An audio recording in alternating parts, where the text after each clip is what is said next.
Hello, good evening all. Myself Mukul from NHA. आज इस video के दौरान हम आपको बताएंगे कि कैसे एक आयुष्मान कार्ड को एक्टिवेट किया जाता है, कैसे उसकी केवाईसी की जाती है और केवाईसी के दौरान क्या क्या परेशानियां एक जो आईडी होल्डर है उसके सामने क्या क्या दिक्कतें आती हैं, क्या क्या परेशानियां आती हैं और क्या क्या डॉक्यूमेंट हैं जो केवाईसी के दौरान हमको अपलोड करने होते हैं, क्या क्या उनका सीरियल है। और यही सारी चीज़ों के ऊपर आज इस वीडियो में आपसे चर्चा की जाएगी। तो प्लीज़ लिसन केयरफुली और इसको ध्यान से देखें कि क्या क्या किस बाई स्टेप हम आपको सारी चीज़ें क्लियर करेंगे। स्टेप टू स्टेप जाएंगे, कैसे आपने जाना है, कैसे आपने लिंक है, किस लिंक से आपको डालना है और किस लिंक पे जाने के बाद कौन सा पेज खुलता है, वो सारी चीज़ें आपको स्टेप टू स्टेप बताई जाएंगी। सबसे पहले आपने अपने सिस्टम में गूगल को खोलना है। गूगल खोलने पे ये जो लिंक आपको स्क्रीन पे शेयर हो रहा है bis.pmjay.gov.in/bis/mobile verify, इस लिंक को आपने गूगल में डालने के बाद जब आप गूगल पेज खोलते हैं, ये हम आपको लाइव एक सेशन करके दिखा रहे हैं। ये हमने इसमें गूगल में लिंक डाला है। लिंक डालने के बाद एक ये डायलॉग बॉक्स खुल के आता है जिसमें आपको अपना जिस मोबाइल नंबर पे आपकी लॉगिन आईडी क्रिएट हुई है वो मोबाइल नंबर यहाँ पे डालना होता है और नीचे जो कैप्चा आ रहा है वो कैप्चा आपको डालना होता है। उसको वैलिडेट करने के बाद ये डायलॉग बॉक्स एक दूसरा खुल के आता है जिसमें आपके जो रजिस्टर्ड मोबाइल नंबर है उस पर ओटीपी जाता है। अगर ये ओटीपी जाता है तो इसका मतलब है कि आपका अकाउंट, आपके इस नंबर पे अकाउंट आपका एक्टिवेट हो चुका है। अगर मोबाइल नंबर नोट रजिस्टर करके एक डायलॉग बॉक्स खुलता है तो इसका मतलब आपके इस नंबर पे कोई आईडी क्रिएट नहीं हुई है। तो ये अभी हमने किया है, वेरीफाई किया है। वेरीफाई करने के बाद एक अलर्ट का एक वार्निंग आती है, इसमें लिखा होता है कि हम जो भी करेंगे इसमें सही करेंगे। एक तरह से ये वार्निंग है कि आप इसमें कोई गलत ना करें, इसका यूज़ अच्छी तरह करें। ये हिंदी और इंग्लिश में दोनों तरह से आपके लिए एडवाइजरी यहाँ पे दी हुई है। इसके बाद जब ये एक पेज खुल के आता है तो इसमें देखेंगे आप सर कि राइट साइड में जो डिटेल्स आ रही हैं वो आ रही हैं उस पर्सन की जिसके नाम से ये लॉगिन आईडी बनी हुई है। आप उसमें यूज़र टाइप में देख सकते हैं प्रधानमंत्री आरोग्य मित्र PMAM, ये बेसिकली केवाईसी के लिए लॉगिन होता है। यदि आप L2 वाले में देखेंगे तो वहीं यूज़र टाइप में आपको L2 अप्रूवर नज़र आता है। लेफ्ट साइड में अगर जो कीज़ दी हुई हैं उनके ऊपर चर्चा करें, सबसे पहला होम है, फिर search beneficiary, add member, link Aadhaar, approved beneficiary, pending, reject और प्रिंट गोल्डन कार्ड। इसमें आपको सबसे ज़्यादा जो ज़रूरत की चीज़ें हैं वो आपका सर्च बेनिफिशियरी है और नीचे प्रिंट गोल्डन कार्ड है, पेंडिंग, अप्रूव्ड और रिजेक्ट बेनिफिशियरी। लिंक आधार और ऐड मेंबर वाले फंक्शन को आपने अभी यूज़ नहीं करना है। तो सबसे पहले हम क्लिक करेंगे सर्च बेनिफिशियरी पे। सर्च बेनिफिशियरी पे क्लिक करने के बाद यहाँ पर सबसे पहले स्कीम खुलती है, तो स्कीम में आपको सेलेक्ट करना है CAPF। उसके बाद आपका आ जाता है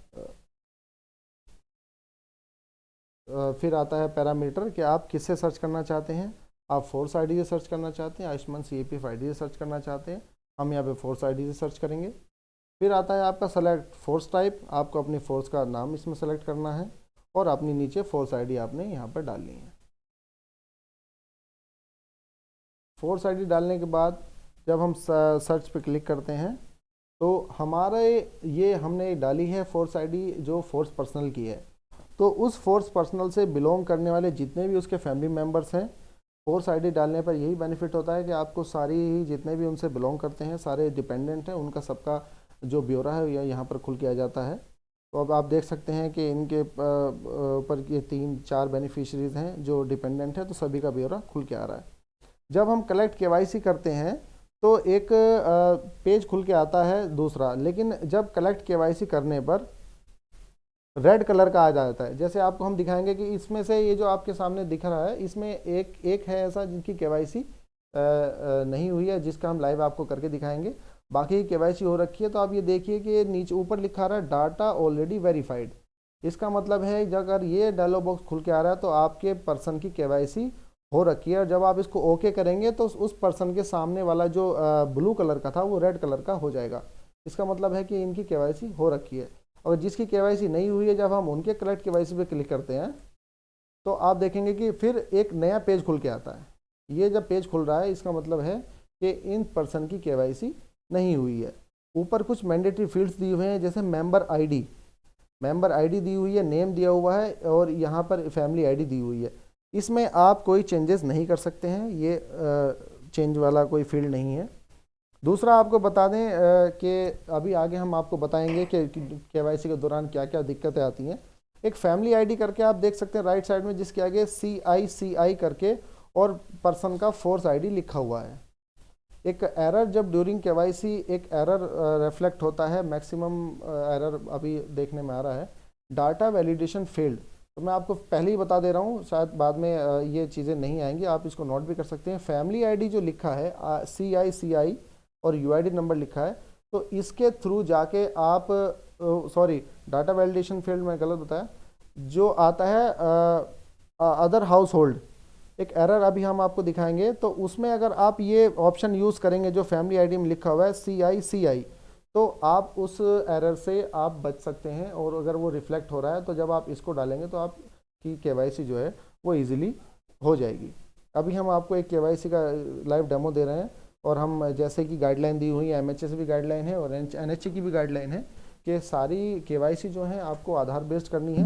तो हम आधार पे जाके क्लिक करते हैं, फिर एक डायलॉग बॉक्स खुल के आता है, तो उस पर जहाँ मांगता है उस पर क्लिक करने के बाद जब हम इसको प्रोसीड करते हैं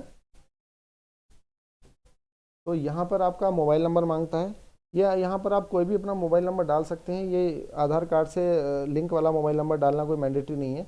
जो आपका रनिंग मोबाइल नंबर है आप उसको डाल डाल के और सेलेक्ट केवाईसी में आपका टाइप चुन सकते हैं। आप अपनी कर रहे हैं, अपनी फैमिली की कर रहे हैं। यहाँ पर हम अपनी कर रहे हैं तो सेल्फ में हम यहाँ पर क्लिक कर रहे हैं। सेल्फ में क्लिक करने के बाद आप देखेंगे कि यहाँ पे जनरेट OTP का ऑप्शन आ रहा है, लेकिन अगर हम सेल्फ की जगह अगर इसमें फैमिली करें तो ये ऑप्शन यहाँ से रिमूव हो जाता है।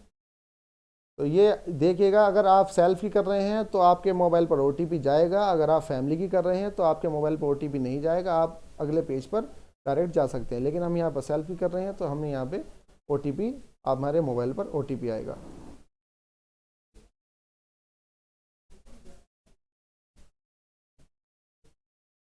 अभी जो मोबाइल पे OTP आया है वो हमने यहाँ पे डाल दिया है और वेरीफाई किया, मोबाइल नंबर वेरीफाइड हो गया है। अब हम इसको प्रोसीड करेंगे। प्रोसीड करते ही ये सेम पेज खुल के आएगा।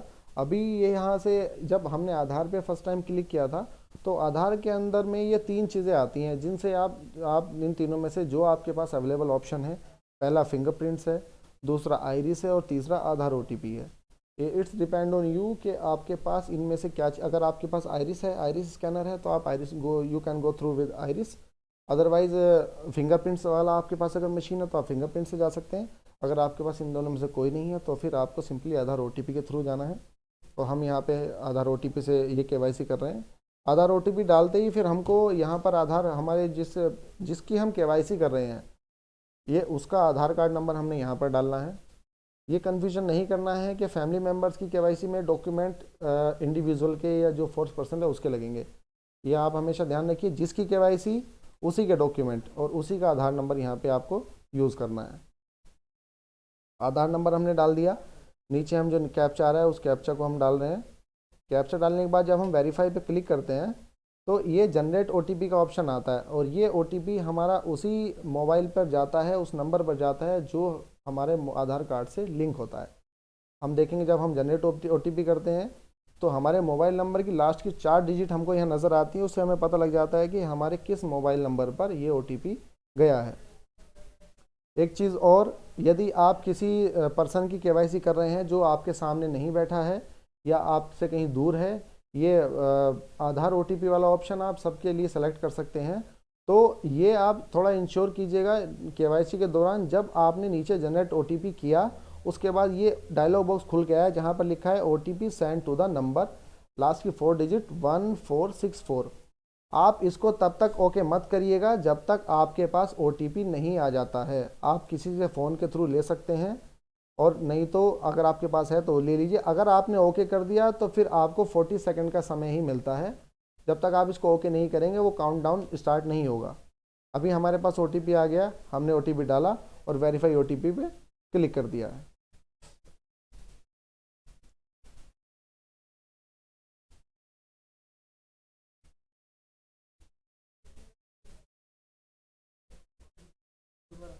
डल